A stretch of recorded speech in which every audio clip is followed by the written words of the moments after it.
12 बजने से पहले ही आश्विन माह की जो शरद पूनम है आने ही वाली है इसी अक्टूबर में। माँ श्रीमंती की कोख से वह रवि शशि जैसा सपूत सदलगा की पुण्य धरा पर उतर आया। प्रकृति का कण कण प्रसन्नता से गाने लगा। हाँ, ऐसे ही प्रकृति गा रही थी, कण कण गा रहा था। हो एक जन्म्यो राज दुलारो, दुनिया नो तारण हारो। हो एक जन्म्यो राज दुलारो, दुनिया नो तारण हारो। विद्यासागर नो नाम धरीने, विद्यासागर नाम धरीने, प्रगट्यो तेज सितारो। हो एक जन्म्यो राज दुलारो, दुनिया नो तारण हारो। हो एक जन्म्यो राज दुलारो, दुनिया नो तारण हारो। धरती ना वधिया धरती ना, हर धान्य वध्या धरती ना पेटे, नीर वध्या सरवरियाना।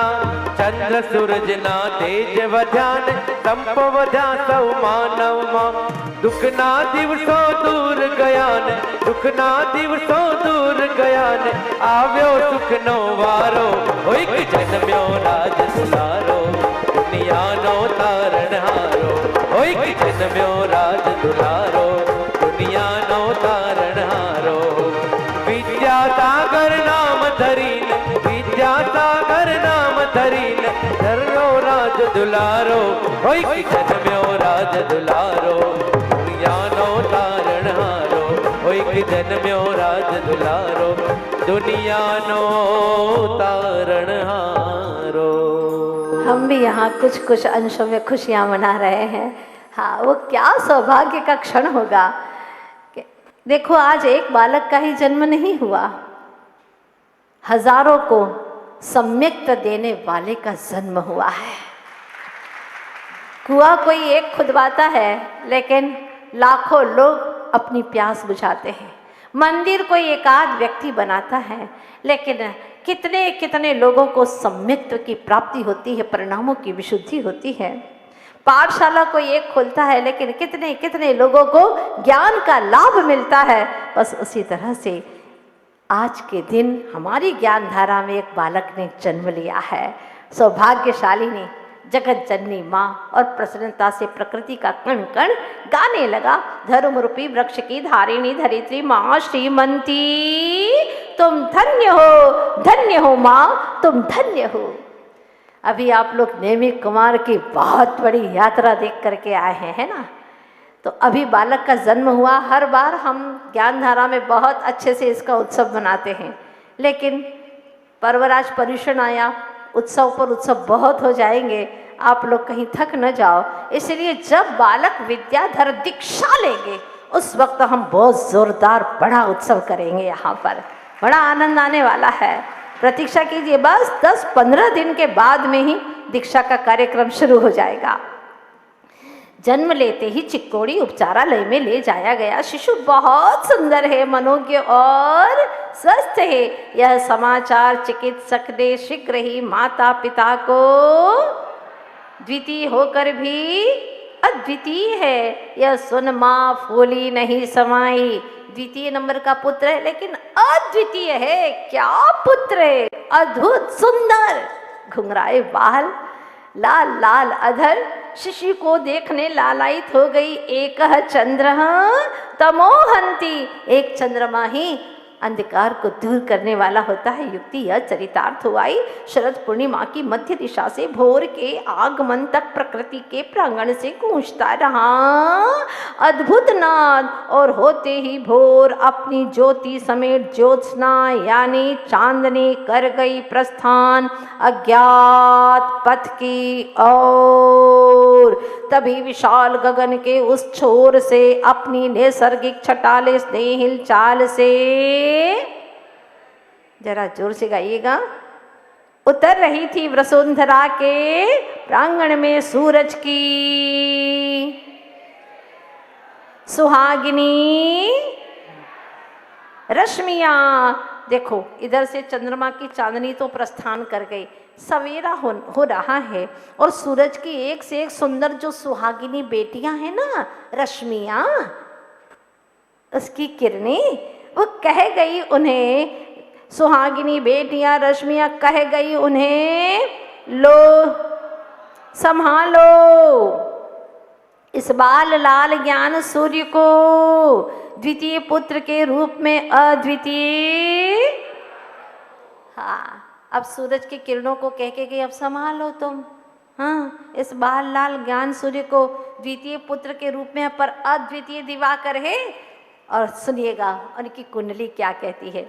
शनि लग्न में होने से दृढ़ निश्चयी महान हष्ट पुष्ट शरीर का, साथ ही तृतीय तथा एकादश भाव में सूर्य और राहु के पावन योग में होने से जातक होगा संयमी और तार्किक, और किंतु शनि की प्रबलता से वस्त्रहीन दिगंबर मुनि होने का योग लेकर,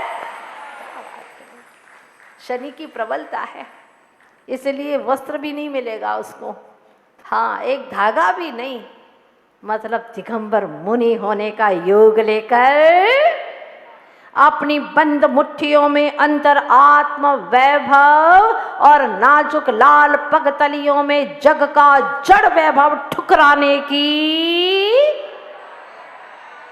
क्या वो पगतलियां धन्य हो गई जिसमें सारे जग के वैभव को ठुकराने की क्षमता है। कोई भी आसक्ति नहीं, कोई अटैचमेंट नहीं, अनसुने अनजाने गांव सदलगा को पहचान देगा एक दिन समूचे जगत में गांव का, वरना कौन जानता था सदलगा को, अनजाने अनसुने गांव सदलगा को पहचान देगा एक दिन समूचे जगत में गांव का, नाम रोशन करेगा एक दिन कौन जानता था। देखते ही बोल पड़ी, क्या बोलती है माँ, तुमको पाकर आज फिर माँ होने का गौरव मुझे अति, जो इतना पहले एक बालक था लेकिन उस वक्त वो आना नहीं था, लेकिन आज तुम्हें देख करके मुझे बहुत गौरव हो रहा है। अद्भुत है प्रकृति के कृत्य, पूरे परिवार को तारनहारा आ गया, पूरे परिवार को तारने वाला। अद्भुत है प्रकृति के कृत्य, लगते ही दृश्यमान पर हैं अदृश्य।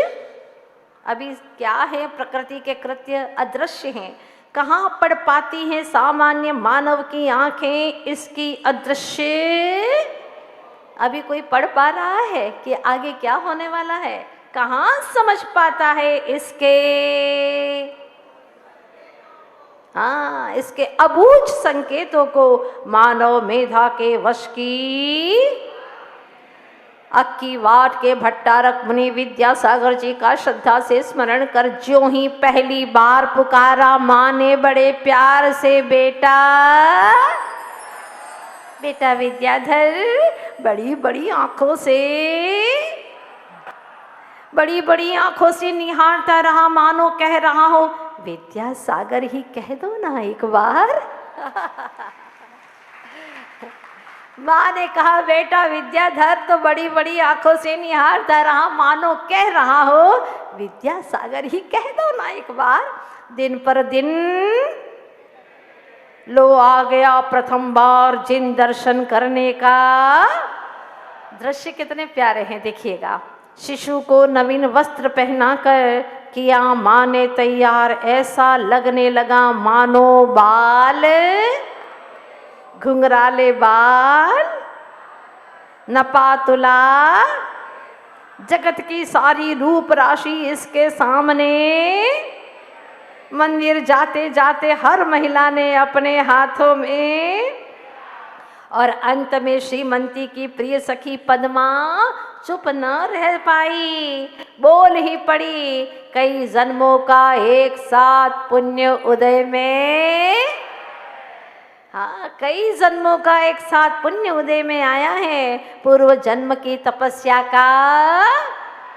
तभी तो तूने बाहुबली सा इसी वार्तालाप में जो ही पहुंचे मंदिर, विद्याधर माँ के हाथों से फिसलने लगा। धरती पर लिटाते ही प्रभु की ओर मुख कर लिया। सीधी दृष्टि पड़ी प्रभु पर, मानो कोई पूर्व भव की स्मृति छलक आई। सो नयन विस्फारित कर मुस्कान उभर आई अधर पर। देखो, स्मृति जैसे ही आई ऐसा लगा कि मुस्कान उसके अधरों पर आ गई, इस छोटे से 1.5 महीने के बालक के अधरों पर। सभी नारियों का मन आश्चर्य से, तुम भी बच्चे को लाते हो, सोता ही रहता है, नमोकार मंत्र भी नहीं सुनता, उसको पैर पे मारती रहती हैं, वो जागता ही नहीं है, जागे तो रोने लगता है, भगवान का दर्शन नहीं कर पाता। समझ लेना कुछ तो कारण है, यह कोई सामान्य नहीं। बोलिएगा होनहार।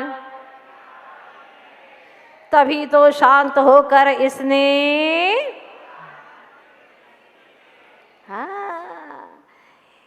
यह कोई सामान्य नहीं, होनहार व्यक्तित्व का धनी है। तभी तो शांत होकर इसने नमोकार मंत्र की ध्वनि इस तरह जन जन का मन प्रफुल्लित करता वह पीलू कहलाने लगा।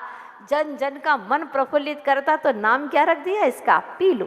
देह की धवलता, चेहरे की सरलता, अद्भुत सौंदर्य के साथ पैर का अंगूठा चूसने का पराक्रम दिखाना, लोगों के आबाल वृद्धों से छूने को, इस तरह जन्म की खुशियां मल्लप्पा जी के आंगन में सावन की बूंदों की तरह बरस कर हृदय को। 4 माह के पीलू को मंदिर ले गई माँ। तभी उसने दिखाया अजब। क्या दिखाया? लेटा लेटा उस दिन नन्हे नन्हे 2 नाजुक हाथों को समानता से जोड़कर उल्टा हो गया, झुका लिया सिर, मानो कर रहा हो। क्या बात है, मानो प्रभु की उपासना कर रहा हो। निकट भविष्य में होने वाला था जो सबका उपास यानी पूज्य, दे रहा था जग को जीवंत संदेश कि जिन पद में झुके बिना सिद्धालय तक, जिन देव के चरणों में, जिन पद में नहीं झुकोगे तो सिद्धालय तक पहुंच नहीं पाओगे। ये संदेश दे रहा है 4 माह का छोटा सा पीलू। स्वात्म विरह के दुख का अनुभव ही अनंत सुख तक। बहुत गहरी बात कही है। अपने आत्मा का, विरह का इतना दुख हो कि मैं अपने आप को जान नहीं पा रहा, अपने आप को देख नहीं पा रहा, अपने आप की अनुभूति नहीं कर पा रहा। ये जब तक विरह का दुख नहीं होगा तब तक अनंत सुख की प्राप्ति नहीं हो सकती। फिर से बोलिए एक बार, बहुत सुंदर पंक्ति है। स्वात्म विरह के दुख का अनुभव ही, पर से विमुख हो दृष्टि तभी तो। समय सार में आप सुन करके आई हैं। गृह कार्य से निवृत्त हो कई बार दिन में सुनाती लोरी। एक दिन माँ बोली, अब बोली, क्या बोली माँ? तो ऋषभनाथ सा बनना, विद्या सागर सा बनना, मेरे विद्या जन जन को देना ज्ञान रे। कौन से विद्या सागर? वो अक्की बाट वाले, याद है ना आपको? एक बार बोलिए, सभी गाइएगा लोरी। तो वृषभनाथ सा बनना, मेरे विद्या जन जन को। आहा, कितना अच्छा लग रहा है। तो ज्ञानानंद स्वरूपी, तो अनंत सुख स्वरूपी, मेरे लाला तो करना स्वात्म ध्यान रे। बोलो, तो ज्ञानान।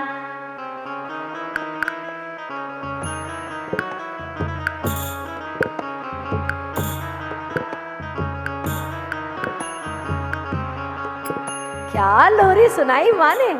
ये नहीं कहा बेटा तू बड़ा होना, खूब पैसा कमाना, प्यारी सी बहू लेकर के आना। हाँ, नहीं नहीं नहीं नहीं नहीं, ऐसी बातें नहीं, मन में भी नहीं आती माँ के। क्या बात कही! ओहो, तू वृषभ नाच सा बनना बेटा, तो विद्यासागर जी वो भट्टारक मुनि जैसा बनना और जन जन को आत्मज्ञान देना। तो ज्ञान अनंत स्वरूपी है बेटा, अनंत सुख स्वरूपी है। बस अपने स्वात्मा का ध्यान करना बेटा। ध्यान से सुनते ही भरने लगा। कितना सुंदर दृश्य देखो, झूले में आंखें खोल करके और माँ से जैसे कह रहा है, हाँ माँ सुन रहा हूँ मैं। ध्यान से सुनते ही भरने लगा हुंकार, नयन विस्फारित हो, नयन को अच्छे से चौड़े करते हुए बोल पड़ी वह। क्या बोल पड़ी, समझ रहे हो मेरी बात? माँ ने पूछा। जब वो नयन अच्छे विस्फारित करके सुन रहा था तो माँ ने कहा, सुन रहे हो मेरी बात? फिर से मुंह खोलकर गले से हूँ शब्द से दे दी। हाँ वाह, मैं सुन रहा हूँ। आप क्या समझते बच्चे, तुम्हारी हर हरकत को देखते हैं, हर क्रिया को देखते हैं। कुछ काम धाम है ही नहीं उनका 24 घंटा। बिल्कुल पूरे अलर्ट होकर के आपकी हर क्रिया को देखते हैं और वही 7 वर्ष तक दिए हुए संस्कार उनकी ताज जिंदगी भर बने रहते हैं। जैसा खिलाते हो, जैसा रखते हो, बस वही संस्कार उनके जीवन में बन जाते हैं। झूले में झूलते झूलते बार बार अधमिची आंखों से देख रहा था माँ को और माँ देख रही थी वत्स को। पल भर लगा उसे कि विद्या कह रहा है कुछ। क्या कह रहा है कि इसी तरह शुभोपयोग से शुद्धोपयोग का, प्रवृत्ति से निवृत्ति का, समिति से गुप्ति का झूला मुझे झूलना है। स्व के सिवा सब कुछ भूलना है। हे माँ, बस मुझे स्व को ही स्मरण रखना है, बाकी सब को भूलना है। शुभोपयोग से शुद्धोपयोग, प्रवृत्ति से निवृत्ति, समिति से गुप्ति, बस ऐसे ही चैतन्य झूले में झूलता रहूं माँ। बस यही सोचता हुआ सब कुछ भूलना है। और पल में ही सो गया लगा कि अपने में ही।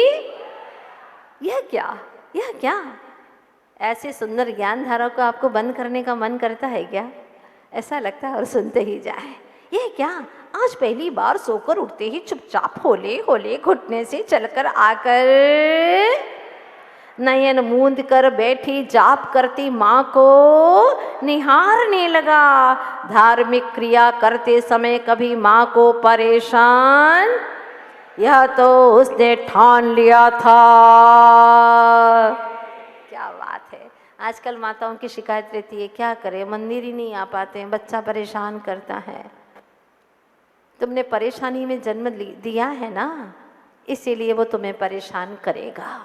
तुमने गर्भ में ऐसे संस्कार दिए ही नहीं, तुमने अपने स्वयं के संस्कारों को सहेजा ही नहीं है, इसलिए बच्चा ही ऐसा जन्म दिया तुमने। अब वो तुम्हें परेशान कर रहा है। धन्य है ये बालक पीलू, माँ को कभी परेशान नहीं करता। धार्मिक क्रिया करते वक्त तो बिल्कुल नहीं। आज हो गया 1 वर्ष का, नूतन परिधान में ललाट पर तिलक लगाए दिख रहा है सुंदर नन्हा सा राजकुमार। उसके चांदी से भी उज्जवल धवल रंग को देख अपना उपहास मान लज्जित हुई सी रजत की करधनी कमर में